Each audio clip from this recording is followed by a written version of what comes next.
Welcome to 3 Count Commentaries. This is your host, MagMongoSlade, and it's another day battling white knights as we talk about Skye Blue and her supposed sexual harassment at an ROH show on Wednesday, May the 8th, I believe. So let's get right into this thing. It was first noted on r squared circle on Reddit.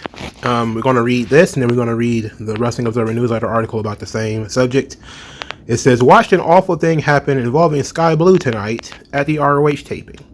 A man in the front row continued to make vulgar comments about Skye, commenting on her body, calling her baby girl, the whole shebang, the whole match.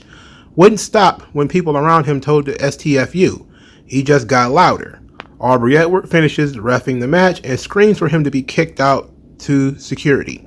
Both AEW security and arena security were involved. More people were called when he put up a fight. He had a child with him.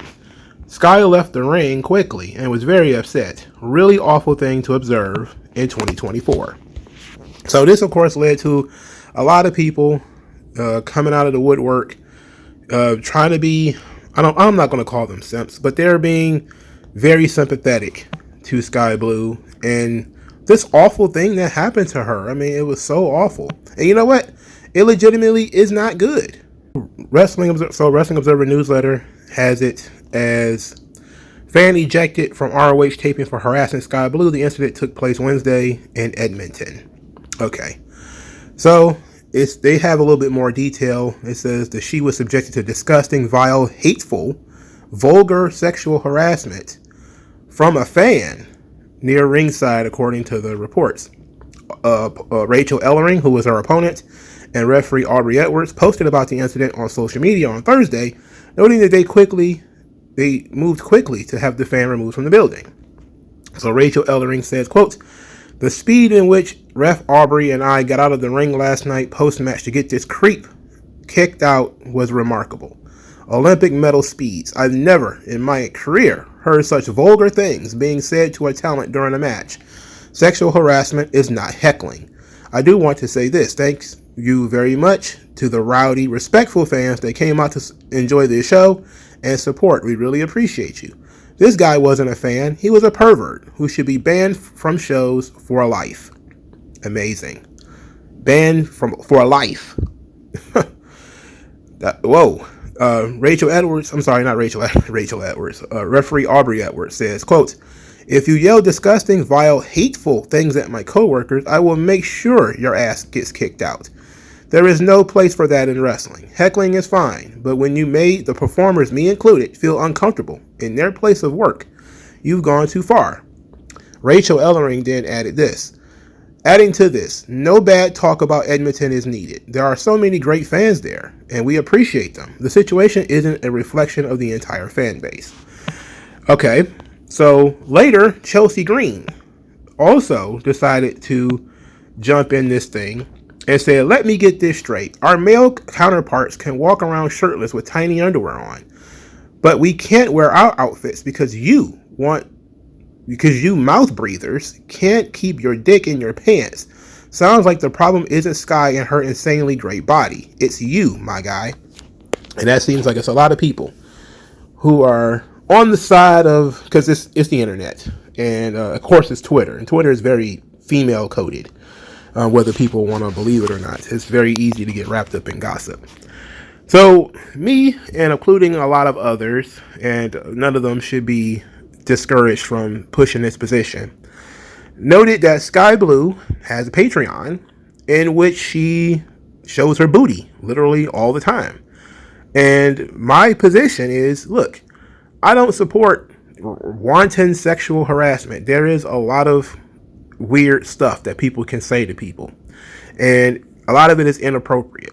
And I am in the position to say, if you don't feed those kinds of comments, you don't feed that kind of behavior, it typically dies down or goes away.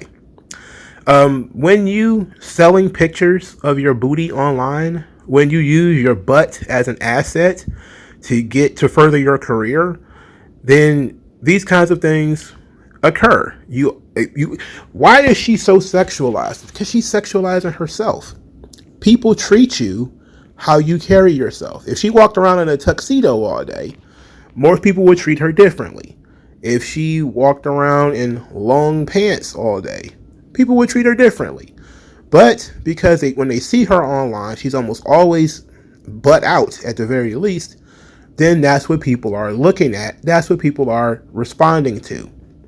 It's not about whether the guy has a right to make these comments or not. That's you trying to put the accountability on the guy. And the guy should be held accountable for his own behavior. And he was. He was ejected from the facility. But now it's time to say she has some accountability here too, because she keeps feeding this stuff to people.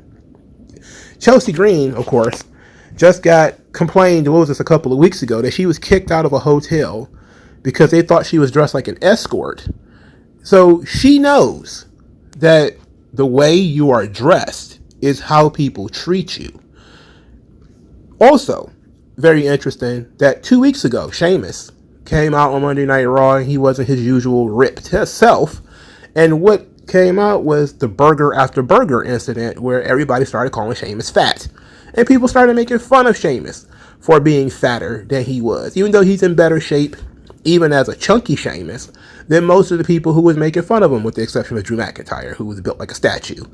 But there was nobody running about saying, wait a minute, you can't body shame Sheamus. Nobody stood up for him. Nobody cared. They made fat jokes all over the internet. It got to the point where he started actually leaning into it and doing burger after burger memes for himself. But when it comes to Skye Blue, well, she's showing off a great asset, and that guy is speaking on that great asset. Well, no. And this, of course, ends up in a quite the Chinese finger trap that, the feminists want you to get all tied up in. And that is, you can pay through the nose for pictures. You can, give them money and you can say whatever you want.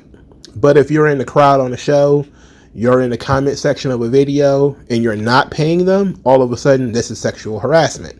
None of these women ever shut down their Patreons or OnlyFans accounts or anything like that once the sexual harassment starts. They never just shut it down and say, you know what, maybe this is my fault. Maybe I shouldn't post these images and get people to respond to me in that way and try to monetize it. No. If you want me to think that this is a problem with men, well then show me this stuff happening to Shayna Baszler. Show me this stuff happening to Zoe Stark. Show me this stuff happening to women who don't have an account showing their butt crack and their booty cheeks or whatever all over the internet. Show me that and I'll shut the hell up. I'll say, absolutely, men are the problem. But if every time you hear about this kind of thing, it's from a woman who has sexualized herself online, then guess what? This is the audience that she courts. These are the people that she wants supporting her because she wants these people to give her money directly.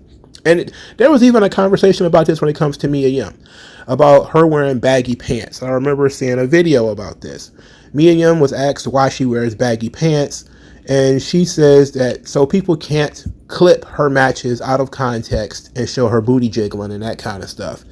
And of course she was told, but you have done this stuff already. You take pictures with your butt out.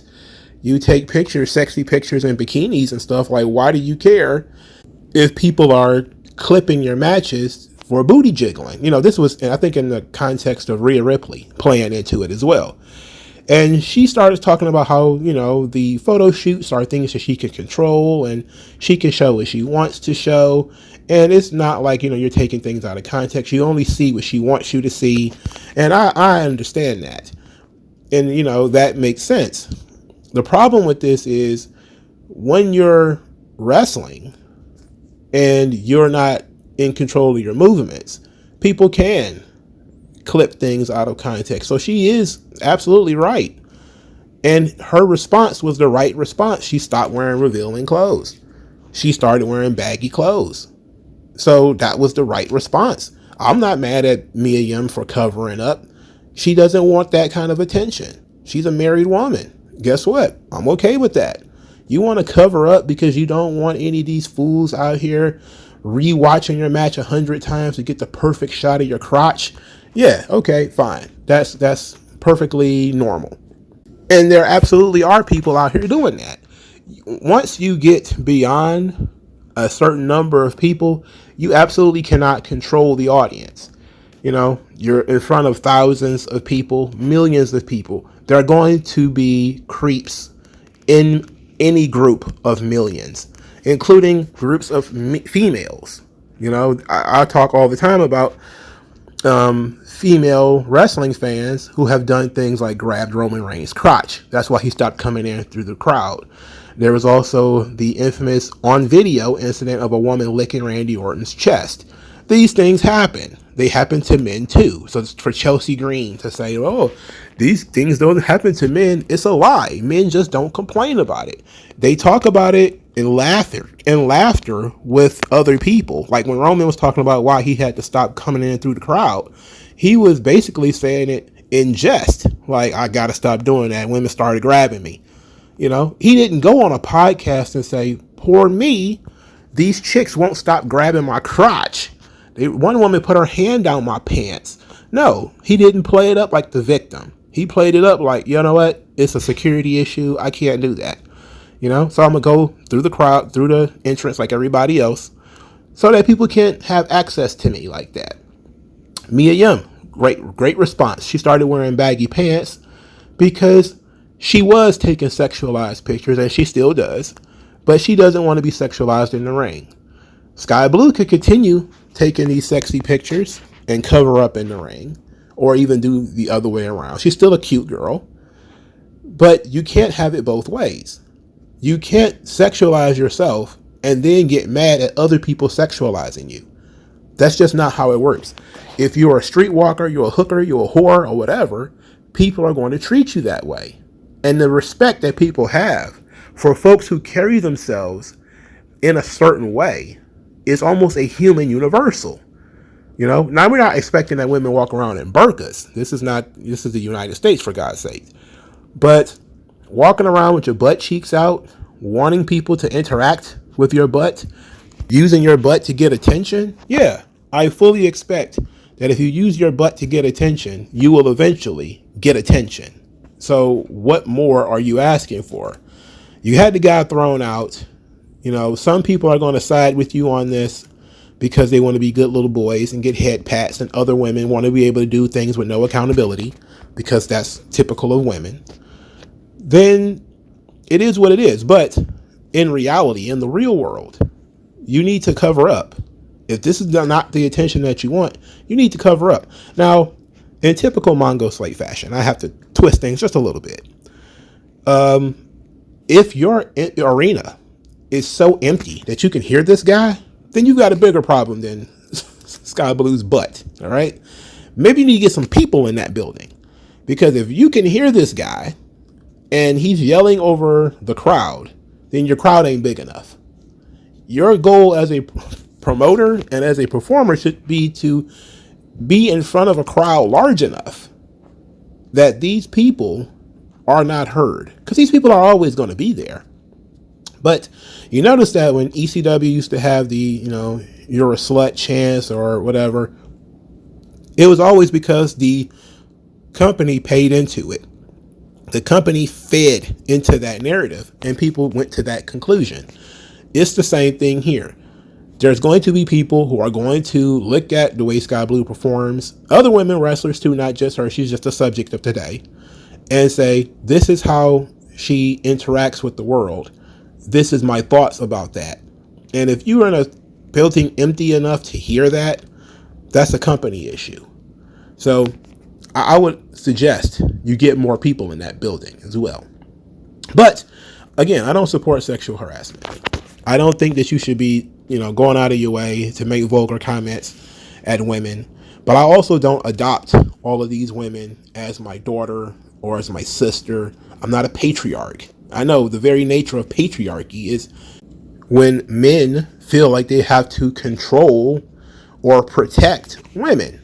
I mean, look up what the patriarchy was. What was the patriarchy anyway? The patriarchy was when a man chose his daughter's husband because he knew best. is when a man told his wife to shut the hell up, you're going to get us in trouble because he knew best. All these guys who are running around here saying, what you're saying about Skye Blue is vulgar. You're a patriarch. You're whiny, but you're engaging in patriarchy. You're trying to protect this woman you're not related to and that you don't know from situations that she created herself with her own behavior and a camera. She created this stuff. Then she has to live with it. Like, share, subscribe. Thank you for your time. I'll talk to you guys later.